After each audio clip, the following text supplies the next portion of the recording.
Health Siren presents How to Stay Healthy and Free from Disease. Last time we talked about immunity preservation, and now we are going to go towards immunity development to ensure we can get immunity growth. So let us look at what we need to do regarding immunity development. Now when it comes to immunity development, we talk about a few things, the first being the pH. Controlling the pH is very important. So related to the pH are all the other things that change pH or influence pH. So we look at breathing, we look at exercise, chewing, eating the type of food, managing our stress, exercise, sleep, etc. And the whole thing is regarding how to develop your immunity. So once we look at pH and managing pH and then some of these techniques, today we are going to talk a bit more about breathing and how breathing will help in immunity development. So let us start looking at pH first. Understanding pH is basically about understanding the acidity and alkalinity within the blood. Generally, our blood is alkaline, ranging from 7.35 to 7.45. When this range is disturbed, we can get ill. There is fair data to suggest that when our blood becomes acidic, that is going closer to 7.35, we tend to have a lot of lifestyle diseases, chronic diseases or severe diseases. And as we become alkaline or move closer to 7.45, our health status tends to improve. Immunity development is about ensuring all the processes you undertake or practice in your life all revolve around influencing pH positively, pushing it towards 7.45. So when we talk about understanding pH, as mentioned before, we need to be accepting of the fact that pH is influenced by everything we do or say or act. So whether it is breathing, which deep breathing tends to make the blood a bit more alkaline. Exercise tends to get rid of some of our tensions and can influence pH. Diet of the right kind can help things go alkaline. Chewing, getting the nutrition out of the food, recharging your batteries with sleep, emotions, stress, meditation, all influence pH and affect our body. This pictorial chart here is to show how moods influence our body. We all know when we are happy, if we go in order from top to bottom, left to right, we have got happy, amazed and expressive faces at the top and happier in number 4. Now all these people, generally you will find their pH tends to be more on the positive side, alkaline side. Now as people go further down the mood change order, they are confused, worried, sad, depressed and maybe angry.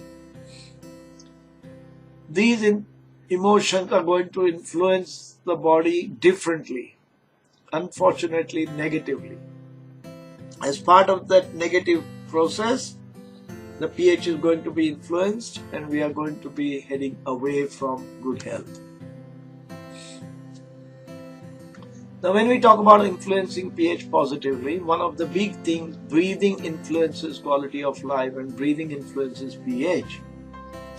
So when we breathe in, there are a few different types of breathing that we do.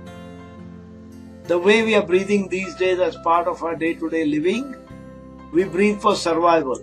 We only breathe deep when we feel the need to. So if I'm breathless, I breathe deep. If I'm panicking, I tend to breathe deep after I have panicked. If I'm running, I breathe deep because I've already got a debt of oxygen. But that is mainly for survival. If you want to live or if you want to enjoy life, then you need to breathe deeper. Now we all know also that when we are influenced by any emotions, so if you are energetic and fit, or if you are confused, if you're weeping, if you're feeling low or restless, all these emotions influence our breath. Generally when we are depressed or when we are feeling low, our breathing is shallow and weak. When we feel excited and happy, our breathing is full and deep.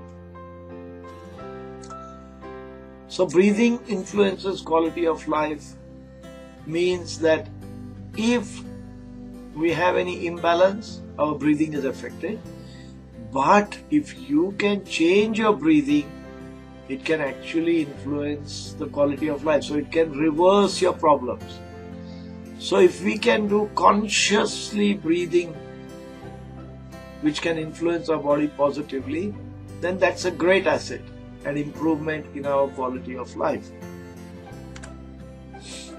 So let us first understand the respiratory system. The respiratory system consists of our nose, from where we are supposed to breathe in. There is a filtration process in the nose which stops off all the physical elements that might go down into the respiratory tract. Then it is warmed up through the back of the throat and goes into the lungs, through the bronchus, trachea, bronchi, and then breaks down into further bronchioles, smaller branches, to end up into the alveolar sacs. Now the alveolar sacs is where the oxygen and carbon dioxide interchange in the blood. So blood from the heart comes to the lungs to get rid of its carbon dioxide, and the fresh blood through the capillaries picks up the oxygen from the lungs and takes it back to the heart. And this is the ongoing system. So what is breath related to and what is breathing about? Essentially, you'll find all we know is breathing in and breathing out, inhalation and exhalation.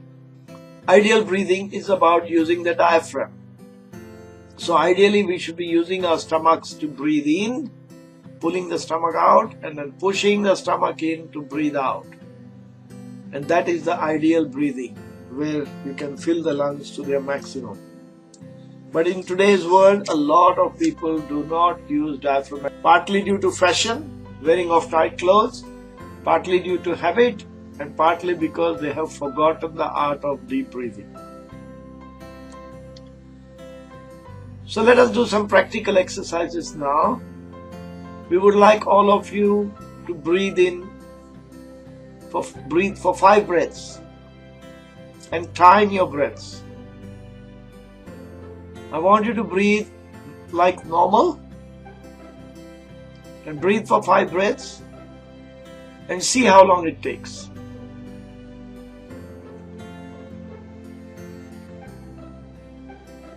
After you have done that, I would like you to do complete breathing for 2 breaths and time that and see the difference.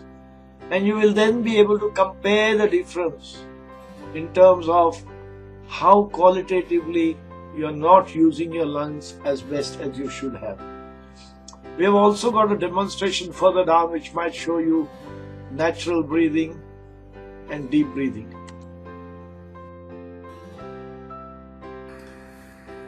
We are going to look at what is normal breathing. So, when we look at normal breathing, generally we tend to breathe in and breathe out, and we do it fairly briskly. Here Vaishali is demonstrating when we normally breathe in and out. We may do 3 or 4 seconds breathing in and 3 or 4 seconds breathing out, and that is all we use the lungs for. Besides, when we breathe in, we bring the stomach out, if we remember to, and when we breathe out, we push the stomach in, because the diaphragm does the breathing. This is what we refer to as the casual breathing that we conduct every day. Now we are going to look at improved breathing and how to go about it.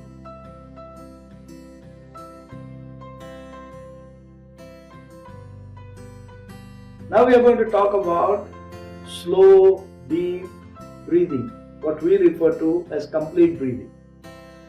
Now in complete breathing, the 4 stages that we saw before, which is breathing in or puraka, holding your breath, which is antar kumbhaka, breathing out, which is rechaka, or holding your breath after breathing out, which is bahir kumbhaka.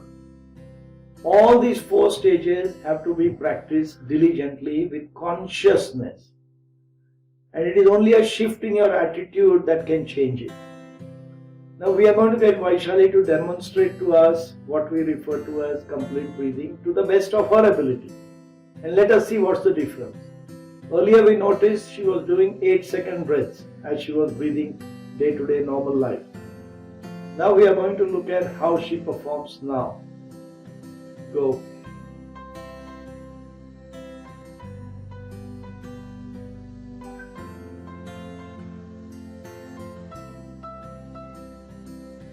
Now she has taken a breath in.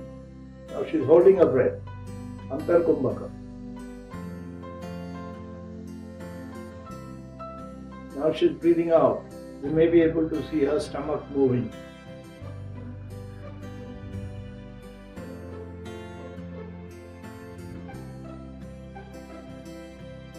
Now she is holding a breath again, what we refer to as Bahir Kumbhaka. And she is continuing that cycle of breathing in and breathing out. Now that breathing in and breathing out cycle took 40 seconds. Now that is a good healthy breathing rate and breathing depth.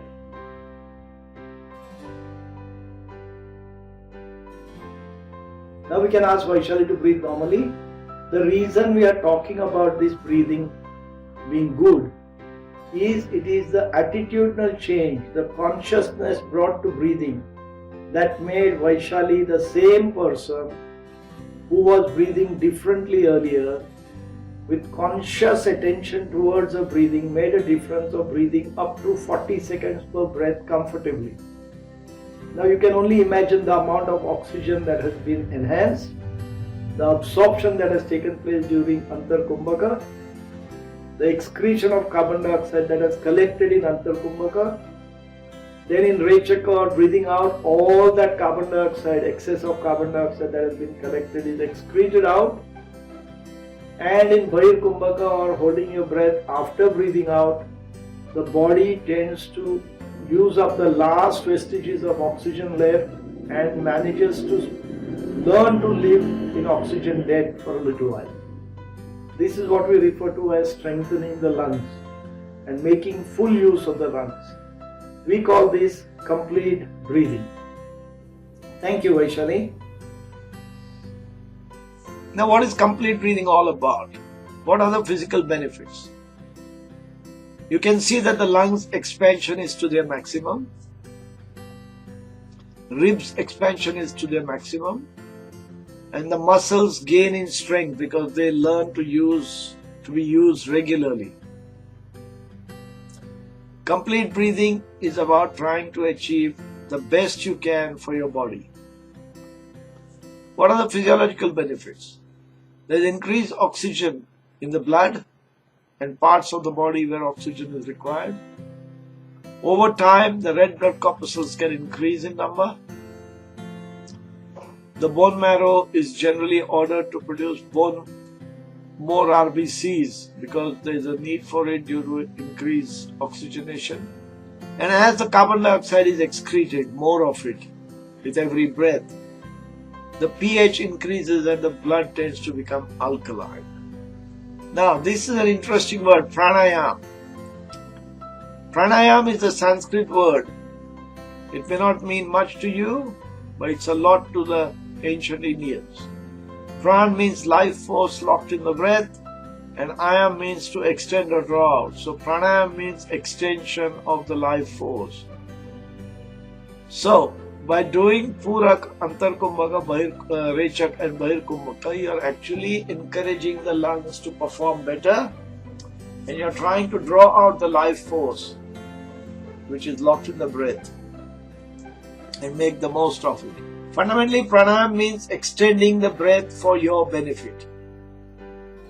Now, complete breathing is an anabolic activity and not a catabolic activity. What is anabolism and what is catabolism?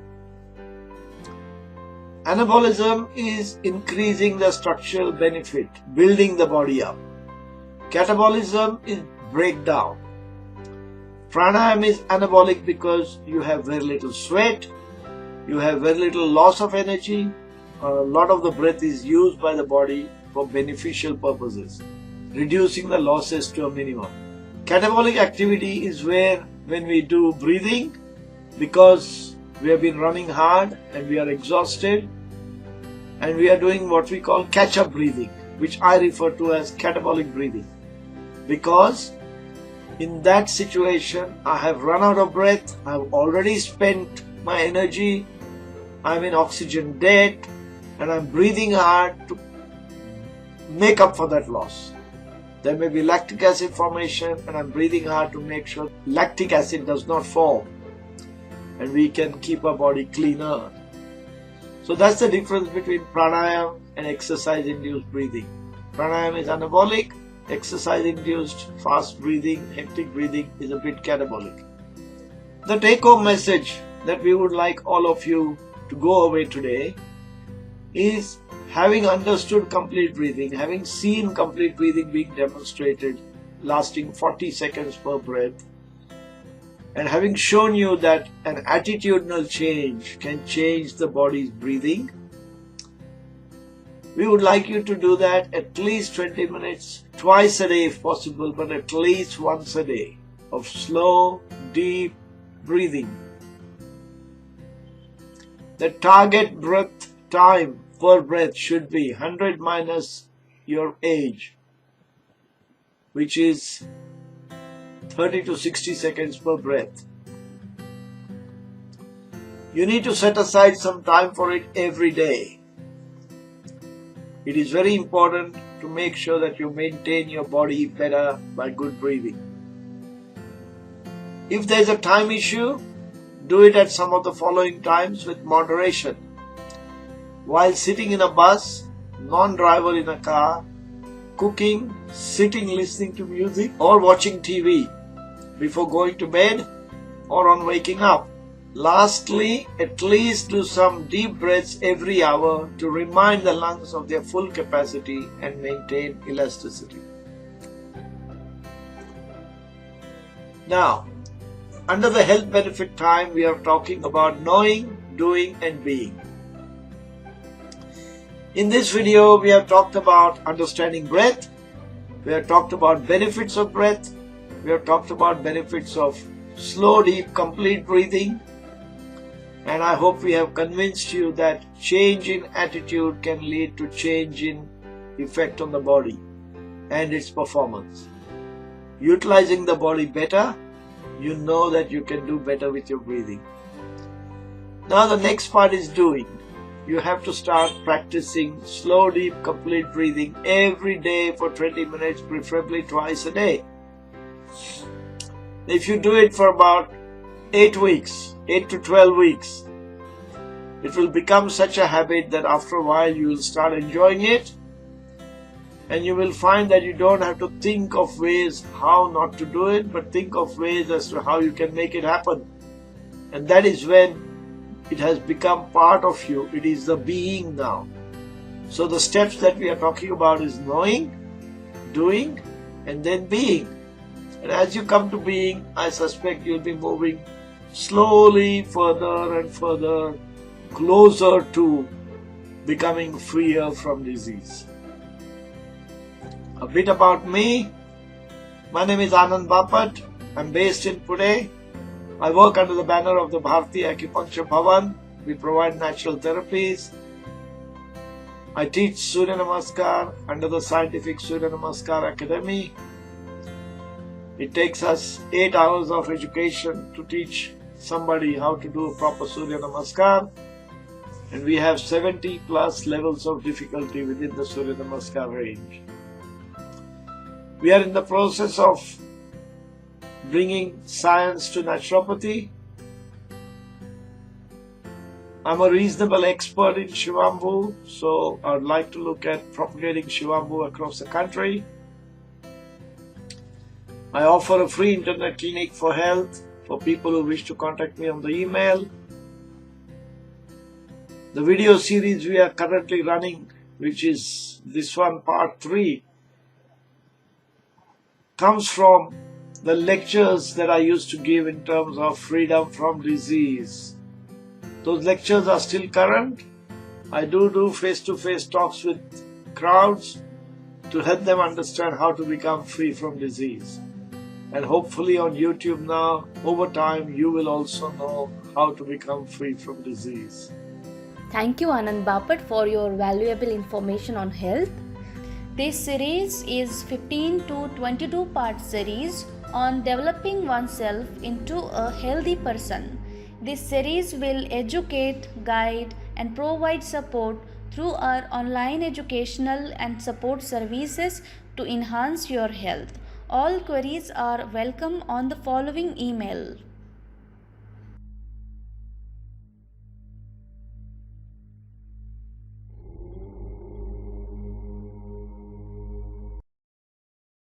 Download app Health Siren for all health solutions at your doorstep.